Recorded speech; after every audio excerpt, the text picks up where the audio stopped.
Joining me now, House GOP Chairwoman, New York Congresswoman Elise Stefanik. Congresswoman, welcome to you. Same question. Why do you think Glenn Youngkin succeeded where other Republicans have not? Well, number one, Glenn Youngkin was an exceptional candidate. He was a positive candidate who ran on issues that matter to people's lives, that matter to the people of Virginia. He made education a priority, which allowed him to grow his base, not just from registered Republicans, but independents and Democrats who are fed up with the status quo and our failing education system, particularly during COVID. He ran on the economy, making sure that Virginia is, from his perspective, the strongest state in the nation to create jobs and grow small businesses as they have struggled when it comes to the recovery after COVID.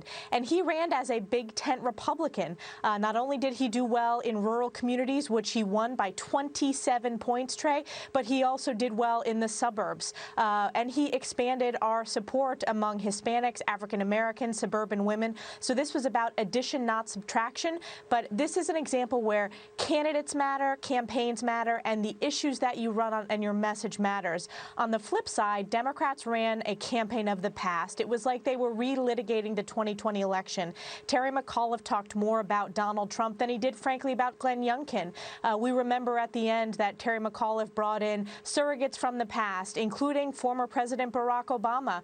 The last day was his speaker from a former head of New York State teachers unions. So it was very much a Democratic campaign of the past, not of the future. And of course, the results showed at the ballot box with such an overwhelming win, not just for Glenn Youngkin, but the most diverse ticket with Winsome Sears as the lieutenant governor candidate.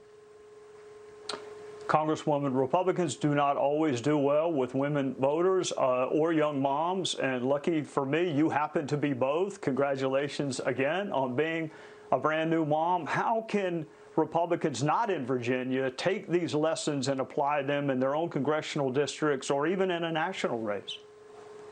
I think bringing solutions is really important. And the issue of education, I can tell you as a new mom, while Sam is only 10 weeks old, I already think a lot about making sure that he has the best education possible. Republicans are the party of parents. Democrats are the party, frankly, of the failing status quo. They prioritize the teachers' union instead of the students, parents, and teachers. This race really showed that the Republican Party is truly the party of parents. And I actually serve on the Education Committee, Trey. This is a growth opportunity for us to share our message. In addition, economic opportunity is huge for working moms, making sure that there's good paying jobs. And then I would say the inflation is having an impact up and down the ballot. This is in some ways a judgment on Joe Biden's failed economic policies as working moms, as women are seeing the inflated cost, whether it's when they go to the grocery store or even diapers. I see those costs going up month to month. You know, Congresswoman, sometimes winners misread a narrow victory into a mandate.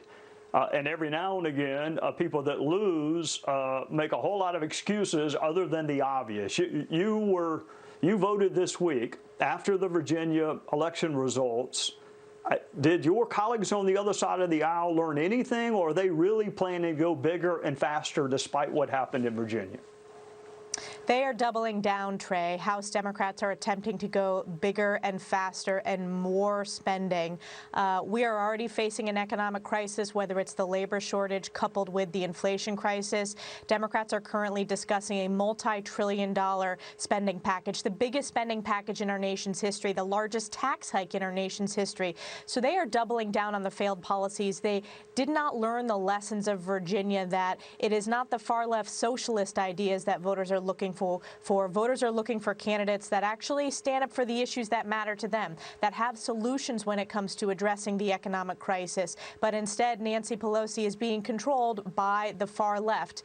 So in the coming weeks, we will see as they negotiate their trillion-dollar tax and spend package just how costly it will be for the American people. And what's really important for the American people to know is they wanted to vote on that before a Congressional Budget Office score, which means getting rid of the Washington speak. That means that they didn't actually know how costly it would be to the taxpayers and how significant the tax increases would be. The American people deserve to know the cost, the true cost of how many trillions this is going to take over the next decade. Well, Congresswoman, I hope that you are actively involved with Leader McCarthy and others in setting the the agenda, picking the candidates for the fall. It has all of the makings of a successful fall if Republicans can avoid blowing it. And by the way, you said Sam is 10 weeks old?